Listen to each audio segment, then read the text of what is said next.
How's it going, ladies and gents? For those of you who has been following my shorts lately, you might have heard a little bit about me being homeless.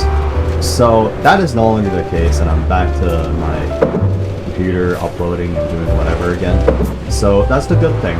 Now today we're just gonna talk about what happened in the past few days, and it's kind of like a story time type of video. And I don't usually do this, and I basically don't even know how to do it, but yeah, most of my storyline is posted on my Instagram, and I did post a little bit on my YouTube, just so a lot of people that does watch me and happen to want to know what's been happening will kind of see a little bit. So yeah, I'm not going to drop my Instagram because that's just face reveal, but my TikTok, or my little bit of my storyline is on YouTube Shorts. So if you want to see what happened in the past few days, you can check out a little bit of that. But in this video, we'll be talking about, like, well, I have a lot of footage on what happened. So the story goes, I decided that it's a good idea to get myself an e-bike, which is the reason why I got kicked out, a e-motorcycle. So the motorcycle, let me explain what the motorcycle is first. So it is a e-motorcycle with top speed on it. It's like, what, 70 kilometers if you're like full ripping it. But yeah, it's not the fastest thing. It's pretty cool, but the range on that thing is like 60. It's nothing crazy. It's just a fun little ride, and it's fully electric, which is why I kind of wanted it in the first place. That way it saves me money from my house going to university, because I don't have to pay stuff for university, right? But then the thing is, my parents weren't so happy with that, because I don't know, they just don't like motorcycles, I guess, because the motorcycle is actually a MO Zone GTS. It is a 2024, and it has damage on the side when I bought it. Well, I did the damage on the other side as well because I dropped it like an idiot. But my MO Zone GTS, actually, you guys might see more content coming from there, because I actually didn't actually sell the bike. It's signing my bike's place, because I don't really want to sell the bike. I really like the thing, so one day when I do a little bit of transformation, work on the bike a little bit, I'm gonna bring it home. Doesn't really matter. I'm still gonna do it anyways. But yeah, so I bought that bike, and then I was the ride. I took the bus to another city, which is about 2 hours away, and then I found a guy that was selling the bike. I talked with him. We had a good time, and we settled up on a deal, which was a pretty decent price. I was happy with it. He was happy with it, and I bought the bike. And the bike, he actually didn't fully charge it, which was like a issue, I guess, because the way home is very far. It is a 2-hour bus ride, 1-hour drive.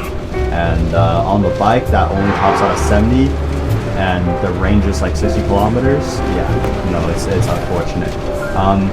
And it only goes 60 kilometers if I'm going 30 the whole way, which I didn't. So the bike died halfway through. And I should do like a few parts of the story, because it is a long story. So let's just talk about the first part. Yeah, halfway through, the bike literally died. And I had to go to a random person's house and be like, hey guys, I'm stranded, my bike just died, I'm gonna need some help, please. Yeah, they happily gave me some assistance, which was very nice of them. Yeah, I was able to plug in and charge and get going again, and then it died again because I only charged it for an hour. The full charge is about 5 hours, and yeah, it died again, and I had to plug it in at another place, a gas station. Alright, I just finished a phone call. I told my buddy to unplug my bike because it's hiding in his house, and I forgot to unplug it. It can't be plugged in for more than a certain amount of hours. Now, moving forward in our storyline,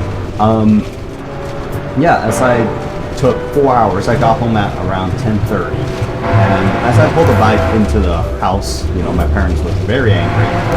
And they decided to just, I'm not going to say what exactly happened, but they pretty much threw me out.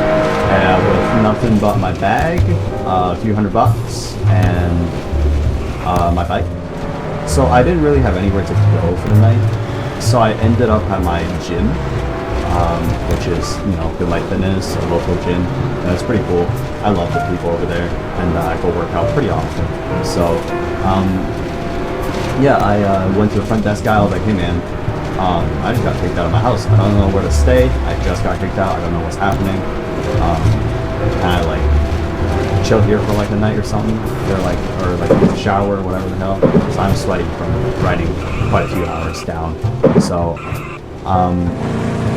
yeah, long story short, they let me stay. They let me use a shower, whatever. And they gave me 2 couches because they don't really have like a bed.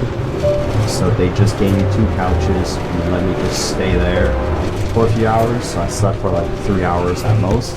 Then the thing is, I don't know what to do the next day, so I took my bike out to Walmart, bought some supplies, and then I tried to contact my family, but obviously they were still angry. So second night, I didn't know where to go, so I was contacting my friends, contacting my people, and I started posting on Instagram. The video actually went viral, which was pretty interesting. Yeah, but honestly, it's a pretty fun experience. It is not a pretty fun, it's a experience. I'll tell you that, it's an experience, it's not a fun experience. Don't go homeless, but if you do, be positive. And this is kind of like the tips and tricks for if you get kicked out of your parents' house and what to do. If you have friends in the city, try to stay at their place for a shorter period of time, try to go back to your family. If that doesn't work out, try to like get a job first. If you have a job, keep working at the job, and then just do side things, flip items, make some money, and try to get down a house. Explain your situation to people, and be nice when you're explaining it. Well, a lot of people will help you. You'll be surprised at how many people will help you. So, yeah, I got a lot of supportive comments from Instagram, a lot of supportive people, and a lot of people willing to help, a lot of people willing to donate. I didn't take anybody's money because I feel bad. I don't really feel like taking people's money. I don't like doing that. Now, what I hard earned is a whole different idea. So, I decided that it's probably a good idea that I start making some money. So I went to Walmart, I bought a squeegee, I bought a Windex, and I went around telling people my situation and, well, just businesses, because I don't know if houses are, like, because it was I think it was a Friday, so nobody was home. And, yeah, I was talking to people and I was like, hey, here's my situation. And I clean your windows for like $30. Or $20 or something like that. Now, after doing a bit of that around the city, because I have an e-bike and I can just charge it wherever I go, and if you're looking for a faucet or like a wall socket, wherever you're trying to, like if you're trying to charge your phone, grocery stores are the best option. They always have outside outlets. McDonald's have a lot of the fast food restaurants have inside outlets. So if you want to look for an outlet, go for those. So yeah, that was fun. The second night, luckily, I found a friend that I could contact. Actually, it's a really strange thing. She was from my university that I'm planning on going to, and we're actually just so happen to be in the same major. And yeah, luckily, she had a place in the city where I'm at, so I don't have to suffer. Like, I did contact another buddy, but he lives in another city that's about a 30-minute drive through highway. And I can make it there with my bike, and which I did make it there with my bike, and yeah, it's possible. It's definitely possible. I've done it. He's in another city, and I didn't really feel like going there because my bike was in charge, and if I was going to try to go there, it's going to be one hell of a trek, and I'm going to suffer a lot more than if I just went to work. So yeah, this friend, I contacted her, and then she was super cool about it. She was like, yeah, I got a spot. You can hang out for like 2 days before, the family came back, and then I can't really stay there anymore. And I was like, okay, cool. At least 2 days I can settle down. I can see what I can do. I can figure shit out. Which that's kind of what I did. And as payment, I made her breakfast, lunch, and dinner. Surprisingly, I'm a pretty good cook. I'm pretty good at cooking. It's one of my hobbies besides making videos and work, like doing photography.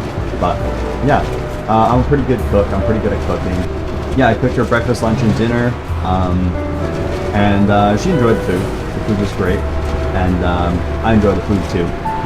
Because, well, I didn't have to pay for all that much food, which was it was kind of nice. So while staying over there for about 2 days, I went out and I made some money by just doing like cleaning and whatever. Try to start a car detailing thing, which actually I'm going to keep doing.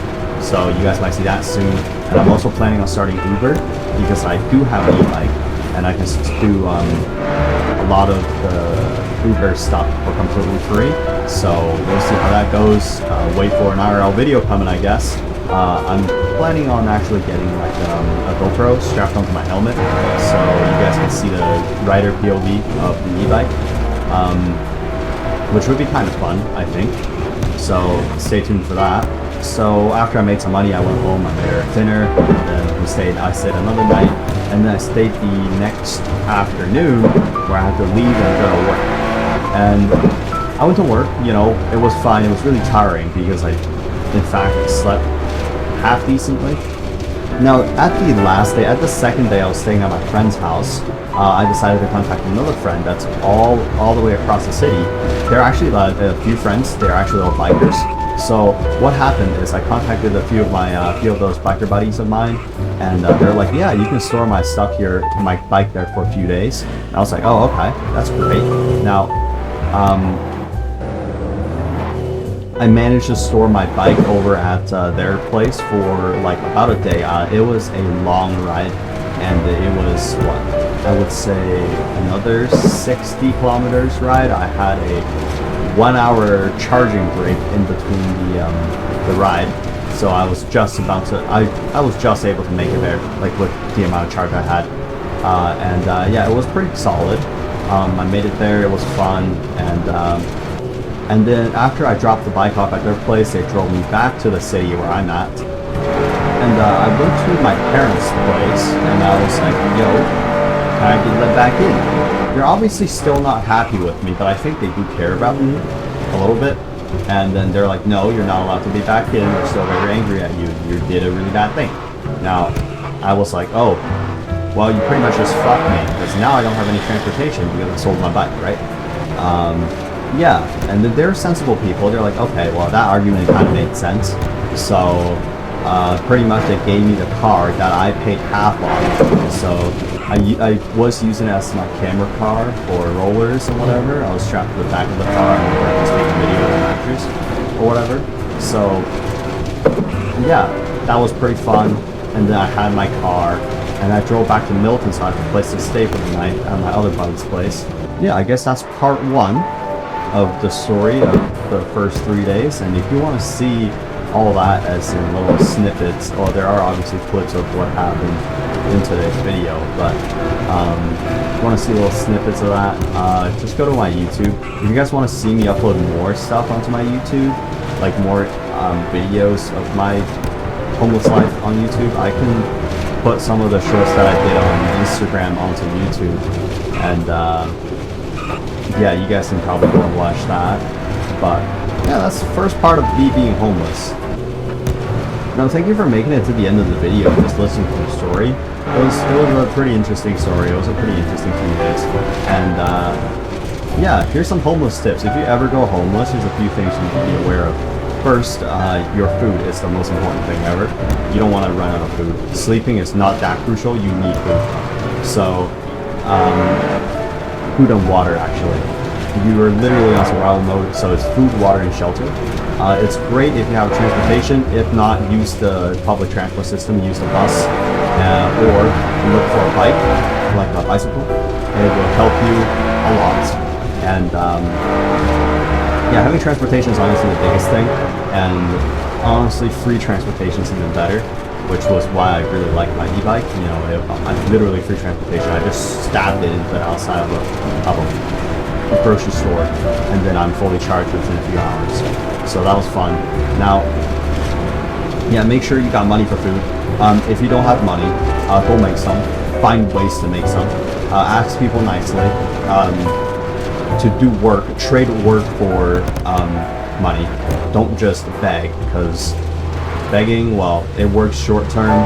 Some people will give you money, but long term wise, they'll just start hating you. So trade work for money, and do something simple as to wash your windows, or clean their car, or do something in return of a few dollars. And if you have friends, obviously try to use your friends, well, as not as in the bad way. Try to like seek help. You know, a lot of people will help you if they have the ability to, and yeah, even a few $100 would help a lot. You know, people will give you a few $100. But I obviously didn't ask for a single dime or dollar because I know I have the ability to make them, and I don't really need to beg for them. So yeah, it's an interesting story. I was homeless for a few days, which was pretty fun. Now, just await for part 2. I'll upload that in a few days, and you guys will get to see the rest of the story, and what happened, and how I got back to my house. Pretty much how I got back to my house, though, is literally just I wait for my parents to cool down, and I went back to my house. So there might not even be a part 2. It might just not be interesting enough to make a part 2. But yeah, if you guys want to know anything about this funny story, you know, leave a comment, or if you have any random stuff you just want to tell me, random questions, whatever, go ahead. Yeah, and I'll see you in my next video, where it will probably be Midnight Chasers content.